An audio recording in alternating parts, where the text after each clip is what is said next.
بسم الله الرحمن الرحيم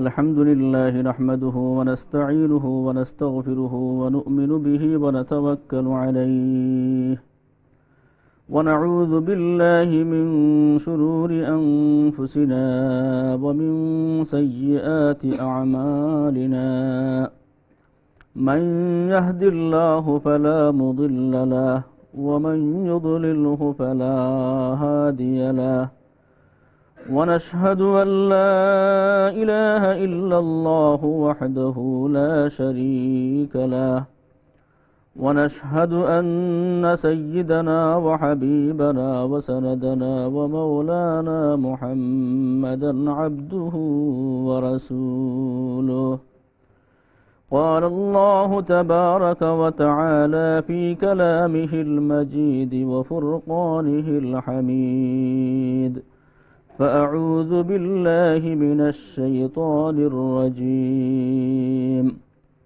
بسم الله الرحمن الرحيم لا تقم فيه أبدا لمسجد أسس على التقوى من أول يوم أحق أن تقوم فيه رجال يحبون أن يتطهروا والله يحب المطهرين وقال النبي صلى الله عليه وسلم من صلى علي واحدة صلى الله عليه عشرا صلى الله على سيدنا ومولانا محمد وعلى آله وأصحابه وسلم صلى الله على سيدنا ومولانا محمد وعلى آله وأصحابه وسلم محترم حاضرين আমরা বিগত কয়েক জুমআ আল্লাহর রাসূল সাল্লাল্লাহু আলাইহি ওয়াসাল্লামের মক্কি জীবনের সম্পর্কে আলোচনা করেছিলাম। সে সম্পর্কে অনেক কিছু আলোচনা করা সম্ভব হয়েছে, আবার অনেক কিছু আলোচনা করা সম্ভব হয় নাই যেহেতু সময় কম ছিল। আজকে আল্লাহর রাসূল সাল্লাল্লাহু আলাইহি ওয়াসাল্লামের মদিনার জীবন কিভাবে শুরু হইল সে সম্পর্কে আলোচনা। আল্লাহর রাসূল সাল্লাল্লাহু আলাইহি ওয়াসাল্লাম মক্কা থেকে হিজরত করে সর্বপ্রথম মদিনায় যাননি। মদিনার কিছু দূরে অবস্থিত একটি স্থান যেটাকে কুবা বলে, সেই কুবা নামক স্থানে আল্লাহর রাসূল সাল্লাল্লাহু আলাইহি ওয়াসাল্লাম সর্বপ্রথম গিয়ে অবস্থান করেন। সেখানে অবস্থানরত অবস্থায় আল্লাহর রাসূল যে কাজটি সর্বপ্রথম করেছিলেন সেটা হচ্ছে আল্লাহর রাসূল একটি মসজিদ নির্মাণ করলেন। মসজিদ নির্মাণ করা হবে, আল্লাহর রাসূল সাল্লাল্লাহু আলাইহি ওয়াসাল্লাম সর্বপ্রথম নিজ হাতে পাথরটি স্বস্থানে কিবলামুখী করে রাখেন।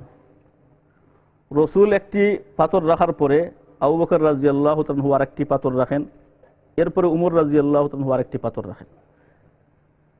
এরপরে অন্যান্য যত সাহাবা ইকরাম ছিলেন সেখানে তারা সবাই এই কনস্ট্রাকশনের কাজে, বিল্ডিংয়ের কাজে শরীক হন। সাহাবা ইকরাম যখন পাথর নিচ্ছিলেন আল্লাহর রাসূল সাল্লাল্লাহু আলাইহি ওয়াসাল্লাম নিজেও পাথর বহন করতে শরীক হয়ে গেলেন। কখনো দেখা গেল যে আল্লাহর রাসূল অনেক হেভি একটি পাথর উঠাইছেন, যে হেভি পাথরকে উনি উঠাইতে পারতেছেন না, কষ্ট হচ্ছে, এই জন্যে বুকুর সাথে উনি জড়াইয়া ধরছেন, পেটের সাথে জড়াইয়াও কোনোভাবে কষ্ট করিয়া পাথরকে এক স্থান থেকে অন্য স্থানে নিচ্ছেন। এই অবস্থা দেখে সাহাবায়ে কেরাম বললেন, ইয়া রাসূলুল্লাহ, আপনি দয়া করে আপনি আমাদের সাথে শরীক হবেন না, আপনি দয়া করে কাজ বাদ দেন, আমরা তো অনেক সাহাবায়ে কেরাম এখানে আছি, আমরাই যথেষ্ট। আল্লাহর রাসূল বললেন, না, এটা হইতে পারে না যে তোমরা কাজ করবে আর আমি বসে দেখব, আর এত বড় সওয়াবের কাজ মসজিদ নির্মাণ আমি বসে বসে দেখব, তা হতে পারে না। এজন্য আল্লাহর রাসূল নিজেও শরীক হইলেন। এই মসজিদ নির্মাণ করার পরে আল্লাহর রাসূল সাল্লাল্লাহু আলাইহি ওয়াসাল্লাম প্রতি শনিবারে সেই মসজিদে যাইতেন এবং সেখানে গিয়ে 2 রাকাত নামাজ পড়তেন। এবং উম্মতের জন্যও আল্লাহর রসুল একটা বিশেষ সুযোগ সুবিধা রেখেছেন। উম্মত যারা, তাদেরকেও আল্লাহ তাবারাক আল্লাহর রসুল বলেন যে কিয়ামত পর্যন্ত যত উম্মত আসবে তারাও যাতে এই মসজিদ থেকে বেনিফিটেড হইতে পারে, উপকৃত হইতে পারে, এজন্য আল্লাহ রসুল একটা পথ রাখেন। যদি কোনো উম্মত সেখানে গিয়ে 2 রাকাত নামাজ পড়ে, তাহলে আল্লাহ তাবারাক ওয়া তাআলার পক্ষ থেকে মকবুল একটি উমরার সমপরিমাণ সওয়াব তাকে দেওয়া হবে। একটি উমরা করতে হইলে কত কষ্ট, তাওয়াফ করতে হয়, সাফা মারওয়ার দৌড় দিতে হয়, এরপরে মাথা শেভ করতে হয়, অনেক কষ্ট আছে। আর যারা দূরে অবস্থান করেন তাদের জন্য তো টাকা পয়সাও খরচ করার ব্যাপার, কিন্তু মসজিদে কুবায় গিয়ে জাস্ট 2 রাকাত নামাজ পড়বেন আর সাথে সাথে মকবুল এক উমরার সওয়াব, সমপরিমাণ সওয়াব পাইবেন। এটা আল্লাহর পক্ষ থেকে স্পেশাল গিফট, স্পেশাল অফার। এই মসজিদের তারিফ সম্পর্কে আল্লাহ তাবারাক ওয়া তাআলা কোরআনের একটি আয়াত নাজিল করেন, যে আয়াতটি আমি পাঠ করেছিলাম। লামাসজিদুন উসসিসা আলাত তাকওয়া মিন আউওয়ালি ইয়াউমিন আহাক্কু আন তাকুমা ফিহি। আল্লাহর রসুলকে লক্ষ্য করে আল্লাহ তাবারাক ওয়া তাআলা বলেন, লা তাকুম ফিহি আবাদা। অন্য একটি মসজিদ পাশে নির্মাণ করা হয়েছিল, আল্লাহর রসুলকে আল্লাহ বলেন যে আপনি কখনো সেখানে গিয়ে দাঁড়াইবেন না। এই মসজিদে কুবার বিরুদ্ধে ষড়যন্ত্র করার জন্য একদল মুনাফিক মসজিদের একটু দূরে আরেকটি মসজিদ নির্মাণ করলো। তারা সাহাবায়ে কেরামদেরকে বলল, বিশেষ করে আল্লাহ রসুলকে বলল, ইয়া রাসূলুল্লাহ, আমাদের জন্যে রাত্রিবেলা এশার সময় এবং ফজরের সময় এত দূর থেকে এই মসজিদে আসা কষ্টকর হয়ে যায়। এজন্য যদি আপনি পারমিশন দেন তো একটু দূরে আমরা আরেকটা মসজিদ বানাই, সেখানে আমরা নামাজ পড়বো, আর বড় বড় অকেশনে তো আমরা আপনাদের সাথে শরীক হব। আল্লাহ রসুল মনে করলেন এটা তো ভালো ব্যাপার, তারা নামাজ পড়তে অসুবিধা হয় এখানে দূর থেকে আসতে, তারা যদি বানায় তাহলে অসুবিধা নাই। তারা বলল, ইয়া রাসূলুল্লাহ, সেই মসজিদের ভিত্তি স্থাপন আপনাকে করতে হবে, আপনি উদ্বোধন করবেন। আল্লাহর রসুল সরল মনে ভাবছিলেন মসজিদ উদ্বোধন করা হবে, সেখানে তো আমার যাইতে বাধা নাই। আল্লাহর রসুল যাওয়ার মনস্থ করতেছেন, এমতো অবস্থায় আল্লাহ তাবারাক ওয়া তাআলা কোরআনের আয়াত নাজিল করে নিষেধ করে দিলেন যে হে নবী, আপনি কখনো গিয়ে সেখানে দাঁড়াইবেন না, বরঞ্চ যে মসজিদটির ভিত্তি তাকওয়ার উপর প্রতিষ্ঠিত হয়েছে সেটাই আপনার দাঁড়ানোর জন্য অধিক উপযুক্ত স্থান। এজন্য মসজিদ যদি তাকওয়ার উপর ভিত্তি করে না হয়, আল্লাহর সন্তুষ্টি এবং রেজার জন্য যদি মসজিদ না হয়, তো মসজিদ বানাইতে পারেন, মাদ্রাসা বানাইতে পারেন, খানকা বানাইতে পারেন, কিন্তু এই খানকা, এই মসজিদ, এই মাদ্রাসা আপনার নাজাতের জরিয়া হবে না, বরঞ্চ এটা আপনার জাহান্নামে যাওয়ার জরিয়া হবে। যেখানে যে কোনো ভালো কাজ করেন উদ্দেশ্য ঠিক হইতে হবে। যাই হোক, এই আয়াতে আল্লাহ তাবারাক ওয়া তাআলা কিছু মানুষের প্রশংসা করলেন। আল্লাহ বললেন যে এই মসজিদে কিছু মানুষ এমন আছে যারা খুব ভালো করে পবিত্রতা অর্জন করাকে পছন্দ করে। আর আল্লাহ তাবারাক ওয়া তাআলাও উত্তম রূপে পবিত্রতা অর্জনকারী মানুষদেরকে ভালোবাসেন। আল্লাহু ইউহিব্বুল মুত্তাহহিরিন। আল্লাহর রসুল এই আয়াত নাজিল হওয়ার পরে আশ্চর্য হয়ে গেলেন যে এদের কোন বৈশিষ্ট্য, কোন গুণাগুণের কারণে আল্লাহ তাবারাক ওয়া তাআলা স্বয়ং এদের প্রশংসা করলেন, বিষয়টা আমারও তো জানা নাই। আল্লাহর রসুল এক সাহাবীকে জিজ্ঞেস করলেন যে তোমাদের এমন কি বৈশিষ্ট্য, এমন কি গুণাগুণ, যে গুণাগুণের কারণে স্বয়ং আল্লাহ তাবারাক ওয়া তাআলা তোমাদের প্রশংসা করছেন। তখন ওই সাহাবী বললেন, ইয়া রাসূলুল্লাহ, আমাদের গুণাগুণ হচ্ছে আমরা পবিত্রতা অর্জন করার জন্যে খুলুফ, ডিলা ব্যবহার করার পরে পানীয় ব্যবহার করি। তাহলে বোঝা গেল মক্কা, মদিনা বা আরব দেশের মানুষের অভ্যাস ছিল শুধুমাত্র ডিলা ব্যবহার করা। পবিত্রতা অর্জনের জন্য শুধুমাত্র তারা ডিলা ব্যবহার করত, পানি ব্যবহার করত না। যেহেতু সৌদি আরবে পানি অনেক দাম, এজন্য তারা শুধুমাত্র ডিলা ব্যবহার করত। কিন্তু এখানকার মানুষ যারা ছিল তারা তো ডিলা ব্যবহার করত এবং ডিলার পরে তারা পানিও ব্যবহার করত। আল্লাহ তাবারাক ওয়া তাআলার কাছে বিষয়টা এত বেশি পছন্দনীয় হইল, আল্লাহ তাবারাক ওয়া তাআলা তাদের প্রশংসা করে কোরআনের একটি আয়াত নাজিল করে দিলেন। সুবহানাল্লাহ। এখন আমাদের সমাজে কিছু ভ্রান্ত আলিম বের হয়েছেন, যারা মানুষদের মধ্যে শুধুমাত্র সন্দেহ এবং সংশয় ঢুকাচ্ছেন। ইদানিং আমি ফেসবুকে দেখলাম, ইউটিউবেও ছাড়া হয়েছে, যে শুধুমাত্র পানি ব্যবহার করলেই চলবে, এর আগে ডিলা ব্যবহার করার কোনো প্রয়োজন নাই, এবং যারা ডিলা ব্যবহার করে হাঁটাহাঁটি করেন, কিছু সময় অতিবাহিত করেন, এটা একটা বর্বর এবং কুরুচি সম্পূর্ণ অভ্যাস। এই কথাটা একজন আলিম বয়ান করে ইন্টারনেটে, মিডিয়ার মাধ্যমে ছেড়ে দিয়েছে, আর মানুষ প্রচুর আকারে লাইকও দিচ্ছে। এজন্য যারা ফেসবুক ব্যবহার করেন, ইউটিউব ব্যবহার করেন, আপনাদের জানা উচিত যে কোনখানে আপনি লাইক দিচ্ছেন আর কোনখানে আপনি কমেন্ট দিচ্ছেন। আপনার এক লাইকের কারণে আরও হাজার মানুষের কাছে এই ভিডিওটা পৌঁছে যাবে, আরও হাজার মানুষ বিভ্রান্ত হইতে পারেন। এজন্য লাইক কমেন্ট দেওয়ার আগে চিন্তা করতে হবে যে এই ভিডিওটা ঠিক আছে কিনা। যেখানে আল্লাহ তাবারাকা ওয়া তাআলা স্বয়ং প্রশংসা করেছেন যে সমস্ত মানুষ দুইটা কাজ করে। কোন দুইটা কাজ? একটা ডিলা ব্যবহার করে, সাথে পানি ব্যবহার করে। রসুল বললেন তোমাদের এই কাজ আল্লাহ তাবারাকা ওয়া তাআলার কাছে পছন্দনীয়, তোমরা কন্টিনিউ এই কাজটা করতে থাকো। তাহলে আল্লাহ প্রশংসা করলেন, রসুল বললেন তোমরা কন্টিনিউ এই কাজটা করো, আর ভ্রান্ত মোল্লা বলছে যে এই কাজটা করা একটা বর্বর এবং কুরুচি সম্পন্ন। এজন্যে কারো কথায় আপনি প্ররোচিত হবেন না। উলামায়ে কেরাম যে বিষয়কে ফতোয়াকে হাজারো হাদিস গাঁটে এবং কোরআন এবং হাদিসকে সামনে রেখে সিদ্ধান্ত নিয়েছেন, সেই সিদ্ধান্ত অনুযায়ী আপনাদের চলা উচিত। কারো কথায় আপনার ভ্রান্ত হবেন না। যাই হোক, এরপরে আল্লাহর রসুল সাল্লাল্লাহু আলাইহি ওয়াসাল্লাম কুবা থেকে যখন মদিনার দিকে রওনা হচ্ছেন, তো কিছু দূর অগ্রসর হওয়ার পরে একটি স্থানে যাওয়ার সাথে সাথে জুম্মার নামাজের সময় হয়ে গেল। তখন আল্লাহর রসুল সাল্লাল্লাহু আলাইহি ওয়াসাল্লাম সাহাবায়ে কেরামদেরকে বললেন যে আমরা এখানে নামাজ পড়ব। সেখানে নামাজ পড়লেন। এই জায়গাটার নাম হচ্ছে বনু সালিম ইবনে আউফ, তাদের একটা ভূমি। কুবার মসজিদের পাশে বনু সালিম ইবনে আউফ, তাদের একটা ভূমি ছিল। সেই স্থানেই আল্লাহর রসুল সর্বপ্রথম জুম্মার নামাজ পড়ছেন। তাহলে আজকে নতুন একটা ইতিহাস জানা হইল যে আল্লাহর রসুল সর্বপ্রথম কোন জায়গায় নামাজ পড়ছিলেন জুম্মার নামাজ। সেটা মসজিদে কুবায় নয়, মদিনায়ও নয়, বরঞ্চ মসজিদে কুবার পাশে বনু সালিম নামক এক গোত্র, তাদের একটা ভূমিতে আল্লাহর রসুল সর্বপ্রথম জুম্মার নামাজ পড়ছেন।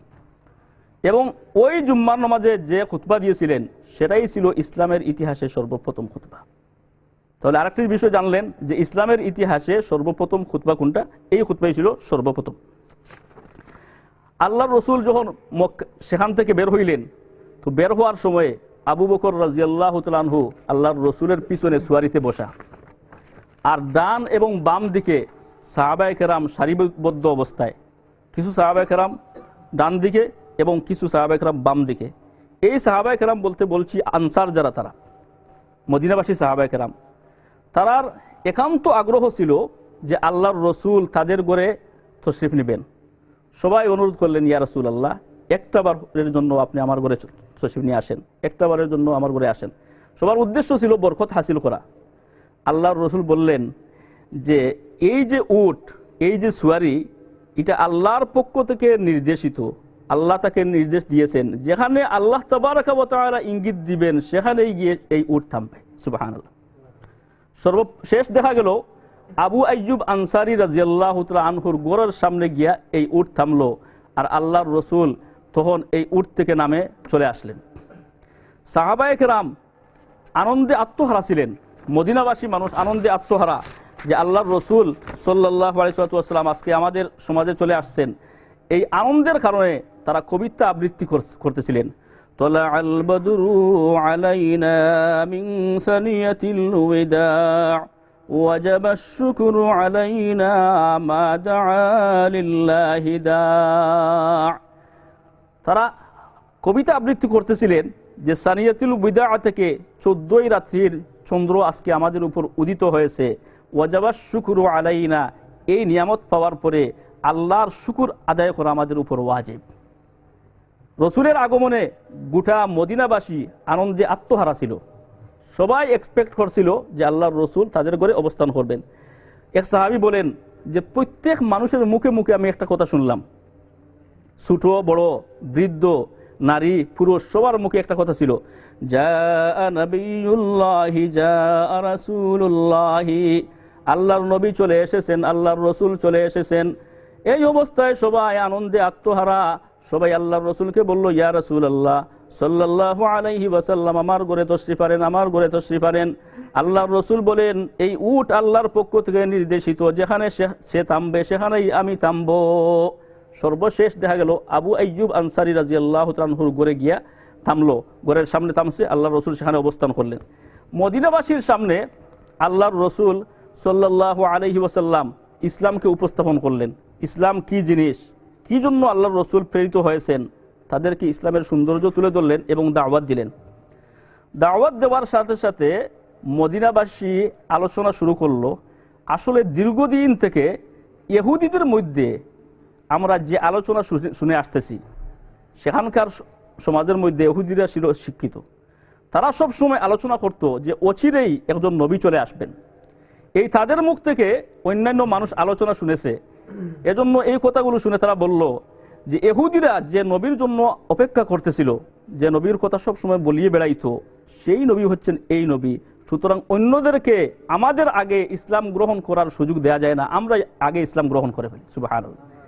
এইভাবে দলে দলে দলে দলে মানুষ ইসলাম গ্রহণ করলো। কিন্তু দুর্ভাগা ইহুদি জাতি, যারা দীর্ঘদিন থেকে রসুলের আগমন বার্তা মানুষের কাছে পৌঁছাইছিল, তারা কিন্তু ইসলাম গ্রহণ করলো না। আল্লাহ রসুল সাল্লাল্লাহু আলাইহি ওয়াসাল্লাম সম্পর্কে হযরত আব্দুল্লাহ ইবনে সালাম রাদিয়াল্লাহু তাআলা আনহু, এক বিশিষ্ট সাহাবী, উনি বলেন যে আমি তওরাত সম্পর্কে খুব ভালো জ্ঞান রাখি, এজন্য আল্লাহর রসুলের লম্বা কতটুকু হবে, দাড়ি মুবারক কেমন হবে, চেহারার রং কেমন হবে, সব বিষয় সম্পর্কে আমি খুব ভালো অবগত ছিলাম। আমি অপেক্ষায় ছিলাম আল্লাহর রসুলের। আল্লাহর রসুল যখন মদিনায় গেছেন, আমি আল্লাহর রসুল সাল্লাল্লাহু আলাইহি ওয়াসাল্লামকে দেখতে আল্লাহর রসুলের সামনে গেলাম। যখন দেখলাম, দেখার সাথে সাথে উনি একটা বাক্য বলছিলেন, ফালাম্মা রাআইতু ওয়াজহাহু আরাফতু আন্না ওয়াজহাহু লাইসা বিওয়াজহি কাজ্জাবিন লাইসা বিওয়াজহিন কাজ্জাব। হযরত আব্দুল্লাহ ইবনে সালাম রাদিয়াল্লাহু তাআলা বলেন, যখন আল্লাহর রাসূল সাল্লাল্লাহু আলাইহি ওয়াসাল্লামের এই সুন্দর চেহারাকে আমি দেখি, দেখার সাথে সাথে আমি নিশ্চিত হয়ে যাই কোনো মৃত্যুকের চেহারা এটা হইতে পারে না। সুবহানাল্লাহ। তখন তিনি নিজ থেকে ইসলাম গ্রহণ করলেন।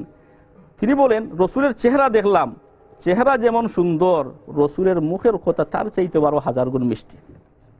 কোন কথাটা আমি সর্বপ্রথম শুনছিলাম সেটাও তিনি বর্ণনা করেন। ইয়া আইয়ুহান নাস আফশুস সালাম ওয়া আত'ইমুত তাআম ওয়াসিলুল আরহাম ওয়াসাল্লু বিল লাইলি ওয়ান নাসু নিয়াম তাদখুলুল জান্নাতা বিসালাম। আল্লাহর রাসূল বলছিলেন, হে মানব সম্প্রদায়, তোমরা পরস্পরের মধ্যে ব্যাপক হারে সালামের প্রচলন ঘটাও, ক্ষুধার্ত মানুষকে আল্লাহর সন্তুষ্টির জন্য খাবার দান করো, এবং আত্মীয়তার সাথে ভালো সম্পর্ক রক্ষা করো, এবং রাত্রিবেলা অন্যান্য মানুষ যখন ঘুমিয়ে পড়ে তখন তোমরা দাঁড়িয়ে কিছু নামাজ পড়ো, তাহলে তোমরা শান্তিতে জান্নাতে প্রবেশ করবে। সুবহানাল্লাহ। এই কথাগুলো শোনার সাথে সাথে আমি আল্লাহর রসুলের সামনে আমাকে প্রেজেন্ট করলাম, আর আমি সাথে সাথে মুসলমান হয়ে গেলাম। মুসলমান হওয়ার পরে আমি আমার গোত্রে আবার ফিরিয়ে গেলাম। আমি আমার গোত্রের সকল মানুষকে দিনের দাওয়াত দিলাম, সবাই আল্লাহর রহমতে একসাথে মুসলমান হয়ে গেল। আমি আল্লাহর রসুলকে আরেকটা কথা বললাম, ইয়া রসুল আল্লাহ, আমাকে আপনি একটু সময়ের জন্য লুকাইয়ে রাখেন আর ইহুদিদেরকে দাওয়াত দেন। আল্লাহর রসুল ওনার কথা অনুযায়ী আব্দুল্লাহ ইবনে সালাম রাদিয়াল্লাহু আনহুকে লুকাইয়ে রাখলেন আর ইহুদিদেরকে দাওয়াত দিলেন। দাওয়াত দিয়ে জিজ্ঞেস করলেন যে আব্দুল্লাহ ইবনে সালাম সম্পর্কে তোমাদের ধারণা কি, উনি কোন ধরনের মানুষ? তারা সবাই বলল, উনি তো খুবই ভালো মানুষ, খুব নেককার, খুব পায়াস, আল্লাহওয়ালা মানুষ, এবং আমাদের মধ্যে সবচেয়ে বড় আলিম উনি। এই কথাগুলো শোনার পরে আল্লাহর রসুল বললেন, যদি আব্দুল্লাহ ইবনে সালাম মুসলমান হয়ে যায় তাহলে তোমরা মুসলমান হইতে রাজি আছো? তারা বলল, কোশ্চিন কালেও কখনো আব্দুল্লাহ ইবনে সালাম মুসলমান হবে না। আল্লাহ রসুল বললেন, আচ্ছা বুঝলাম হবে না, এরপরেও দরিয়ে নিলাম, যদি হয়ে যায় তাহলে তোমরা কি তাকে ফলো করবে, অনুসরণ করবে? তারা বলল, অবশ্যই, যেহেতু উনি আমাদের মধ্যে সবচেয়ে বড় আলেম, নেককার মানুষ, এবং তওরাত সম্পর্কে ওনার জ্ঞান রয়েছে, উনি যদি মুসলমান হয়ে যায় তাহলে আমরাও মুসলমান হইব। এই কথা বলার সাথে সাথে আল্লাহর রসুল আব্দুল্লাহ ইবনে সালাম রাদিয়াল্লাহু আনহুকে লক্ষ্য করে বললেন, হে আব্দুল্লাহ ইবনে সালাম, তুমি বেরিয়ে আসো। উনি বেরিয়ে আসলেন এবং বেরিয়ে আসার সাথে সাথে বললেন যে উনি হচ্ছেন আল্লাহর নবী, আল্লাহর রসুল, আমি উনার উপর ঈমান এনেছি, তোমরাও ঈমান আনো। এই কথা শোনার সাথে সাথে এখন মুহূর্তের ভিতরে বলা পাল্টে গেল। ওরা বলল, আপনি হচ্ছেন সবচেয়ে বড় মিথ্যুক, আমাদের মধ্যে সবচেয়ে বড় বদমাশ, সবচেয়ে বড় মিথ্যুক মানুষ হচ্ছে উনি। এই কথাগুলো বলিয়া আব্দুল্লাহ ইবনে সালাম রাদিয়াল্লাহু আনহুকে গালাগালি করিয়া তারা সেখান থেকে বের হয়ে গেল। এইভাবে ইহুদি জাতি খুব কম মানুষ, আব্দুল্লাহ ইবনে সালাম রাদিয়াল্লাহু আনহু সহ সামান্য মানুষ ইসলাম গ্রহণ করেছে, আর বেশিরভাগ মানুষ ইসলাম গ্রহণ করে নাই। কিন্তু মদিনাবাসী মানুষ ব্যাপক হারে ইসলাম গ্রহণ করেছে এবং তাদের সর্বস্ব দিয়ে আল্লাহর রসুলকে সহযোগিতা করেছে এখান থেকেই ইসলামের গান এবং বিজয়ের যাত্রা শুরু হয়েছে। আল্লাহ তাবারাকা ওয়া তাআলা আল্লাহর রসুল সম্পর্কে আমাদেরকে আরো বেশি জানার তৌফিক দান করুন। সকলে বলি আমিন। ওয়া আখির দাওয়ানা আলহামদুলিল্লাহি রাব্বিল আলামিন। Dear brothers, today I will be talking about Islam in Medina.